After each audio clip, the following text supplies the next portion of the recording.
Hello, आ गए। कैसे हैं आप सभी लोग। ये है हमारा एसएससी एमटीएस पीवाईक्यू सीरीज़ का पार्ट 15। बहुत जल्द सिल्वर जुबली पहुंच जाएंगे हम लोग, है ना। अगर आपने बाकी पार्ट नहीं देखे हैं तो उनको भी देख लीजिए। वीडियो को लाइक कर दीजिए, शेयर कर दीजिए, टेलीग्राम ज्वाइन कर लीजिए, ठीक है। चलिए बढ़ते हैं अपने पहले क्वेश्चन की तरफ।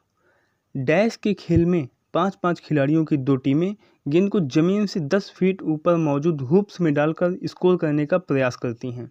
बताइए किस में करती हैं ऐसा। क्वेश्चन पढ़ के थोड़ा तो समझ में आ ही रहा होगा, है ना। 5-5 खिलाड़ी किस में होते हैं, 10 फीट ऊपर हूप्स किस में लगा होता है, तो किस में लगा होता है, बास्केटबॉल में। किस में, बास्केटबॉल में। बताइए कि इसकी शुरुआत कहाँ से हुई थी, बास्केटबॉल की शुरुआत कहाँ से हुई थी। तो ये हुई थी अमेरिका से, ठीक है। आगे बढ़ते हैं। समस्थानिकों की विशेषता क्या है। What is the characteristic of isotopes. बताइए तो क्या है, same atomic number but different atomic mass, या फिर मास नंबर भी कह सकते हैं, ठीक है। समान परमाणु संख्या और अलग अलग द्रव्यमान संख्या, ठीक है। बताइए कि आइसोबार की विशेषता क्या है। ठीक इसका उल्टा, सेम एटॉमिक मास या फिर mass number but different atomic number. Same atomic mass number but different atomic number. Okay, आगे बढ़ते हैं। निम्नलिखित में से किसे मणिपुर के महाराजा द्वारा प्रदान की गई नृत्याचार्य की प्रतिष्ठित उपाधि से सम्मानित किया गया था। बताइए तो किसे किया गया था, गुरु बिपिन सिंह को। किसे, गुरु बिपिन सिंह को। इन्हें मणिपुरी नृत्य के आधुनिकीकरण और प्रसार का श्रेय भी दिया जाता है, ठीक है। आगे बढ़ते हैं। धनगर नृत्य के डैश धनगर समुदाय से संबंधित है। बताइए कहाँ के धनगर समुदाय से संबंधित है धनगर नृत्य। तो इसका राइट आंसर हो जाएगा गोवा के। कहाँ के, गोवा के, ठीक है। आगे बढ़ते हैं। भारतीय संविधान का निम्नलिखित में से कौन सा अनुच्छेद ग्राम पंचायतों के गठन से संबंधित है। बताइए तो ये भी डीपीएसपी है। कौन सा है, आर्टिकल 40 है। कौन सा, आर्टिकल 40, ठीक है। आगे बढ़ते हैं। सजीवों का शरीर सूक्ष्म इकाइयों से बनता है जो डैश कहलाती हैं। क्या कहलाती हैं, बहुत ही सिंपल क्वेश्चन है, कोशिकाएं, सेल्स, है ना। बताइए कि सेल्स की खोज किसने की थी, रॉबर्ट हुक ने। कब की थी, 1665 में। ओके, आगे बढ़ते हैं। जनवरी 2025 से 2026 तक के लिए ग्रेट प्लेस टू वर्क का दर्जा किसे दिया गया है। बताइए तो ये दिया गया है सेल को। किसे, सेल को, steel authority of India limited को। ओके, आगे बढ़ते हैं। ब्रिटिश संसद के किस अधिनियम को ईस्ट इंडिया कंपनी अधिनियम 1793 के नाम से भी जाना जाता है। बताइए किस अधिनियम को जाना जाता है, चार्टर एक्ट 1793, चार्टर अधिनियम 1793 को ईस्ट इंडिया कंपनी अधिनियम 1793 के नाम से भी जाना जाता है, ठीक है। इसमें 20 साल के लिए कंपनी का जो एकाधिकार था व्यापार पे उसे बढ़ा दिया गया था, ठीक है। आगे बढ़ते हैं। जब किसी वस्तु पर धनात्मक आवेश होता है तो इसका क्या अर्थ है। बताइए देखिए इलेक्ट्रॉन होते हैं, प्रोटॉन होते हैं, ठीक है। और इलेक्ट्रॉन पर जो होता है वो निगेटिव चार्ज होता है। कितना होता है, माइनस का 1.602 इंटू 10 की पावर -19 कूलॉम्ब, ठीक है।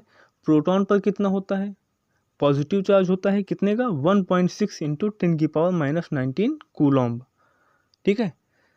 अगर कोई वस्तु पॉजिटिव चार्ज है, धनात्मक आवेश वाली है, तो जाहिर सी बात है उसमें पॉजिटिव चार्ज वाले एलिमेंट ज़्यादा होंगे, अर्थात उसमें प्रोटॉन ज़्यादा हैं, ठीक है, इलेक्ट्रॉन की तुलना में। वही इसका आंसर है, इसमें इलेक्ट्रॉन की तुलना में प्रोटॉन अधिक होते हैं, ठीक है। आगे बढ़ते हैं। निम्नलिखित में से किसे व्यापक रूप से संगीत, नाट्य प्रदर्शन, भाषा और क्षत्रिय नृत्य के नए रूपों को पेश करने का श्रेय दिया जाता है। बताइए किसे दिया जाता है, श्रीमद शंकर देव को। किसको, श्रीमद शंकर देव को। ओके, आगे बढ़ते हैं। निम्नलिखित में से सिंचाई की किस विधि में जल बूंद बूंद करके सीधे पौधों की जड़ों में गिरता है। बताइए किस में गिरता है, ड्रिप तंत्र में, ड्रिप सिस्टम में जो है पानी बूंद बूंद करके सीधे पौधों की जड़ों में गिरता है। और हस्त सिंचाई में क्या होता है, इसमें हाथों द्वारा, हाथ का यूज़ करके सिंचाई होती है, जैसे बाल्टी से या फिर पाइप पकड़ कर ऐसे सिंचाई की जाती है, ठीक है। छिड़काव तंत्र में क्या होता है, इसमें पानी फव्वारे की तरह छिड़का जाता है, ठीक है। लेटरल मूव इरिगेशन क्या है? ये एक स्वचालित सिंचाई प्रणाली है जिसमें पहिया वाले पाइपों को एक लंबा सेट पानी के खेत के किनारे, एक किनारे से दूसरे किनारे तक जल का छिड़काव करता रहता है। ठीक है, आगे बढ़ते हैं। भारतीय संविधान के अनुच्छेद 356 और 360 डैश पर आधारित अनुच्छेद हैं। किस पर आधारित हैं ये? तो ये हैं आपातकालीन प्रावधानों पर आधारित। कौन से भाग में है? भाग 18 में है। ठीक है, 356 में क्या है? राज्य आपातकाल यानी राष्ट्रपति शासन है इसमें। ठीक है, 360 में क्या है? वित्तीय आपातकाल है। ठीक है, और एक और कौन सा आपातकाल से जुड़ा आर्टिकल है हमारा? 352।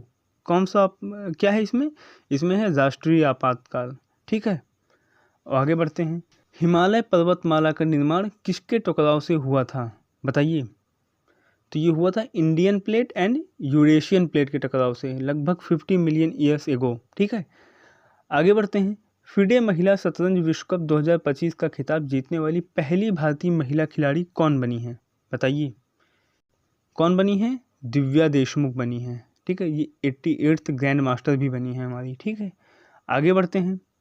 एनी बेसेंट ने 1898 में सेंट्रल हिंदू कॉलेज की नींव रखी जहां हिंदू धर्म और पश्चिमी वैज्ञानिक विषय दोनों पढ़ाए जाते थे। बताइए, कहाँ रखी थी? बनारस में रखी थी।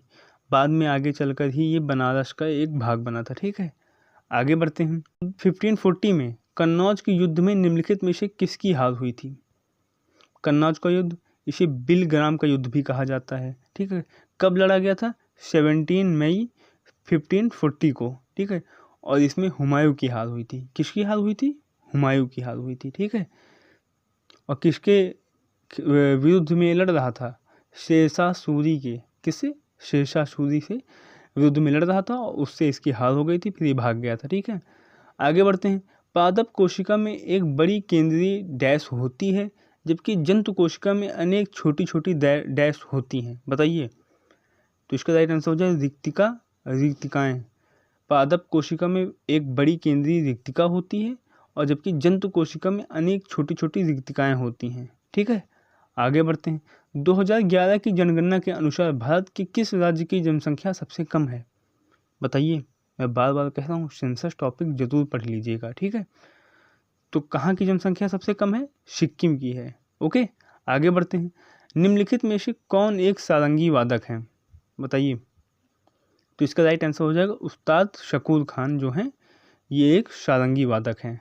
ओके, आगे बढ़ते हैं। हौज ए सुल्तानी का निर्माण डैश ने करवाया था? किसने करवाया था?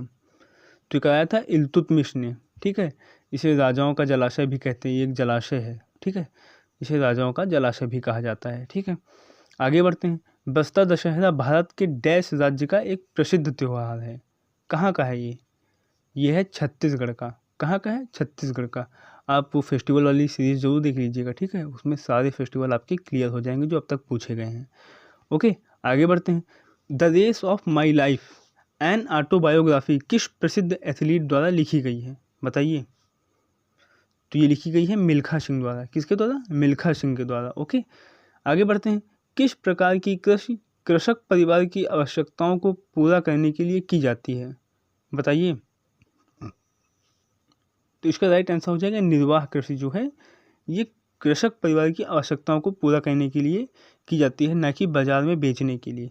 वाणिज्यिक कृषि जो है ये लाभ कमाने के लिए की जाती है। मत्स्य पालन मछलियों के पालन से संबंधित है। रेशम उत्पादन जो है वो रेशम के उत्पादन से संबंधित है। ओके, तो ये रहे हमारे आज के सारे क्वेश्चन। आई होप आपको अच्छे लगे होंगे। आपका कितना स्कोर रहा है इसको भी कमेंट करके बताइएगा। ठीक है, चलिए मिलते हैं आपसे नेक्स्ट वीडियो में। तब तक के लिए take care and bye bye.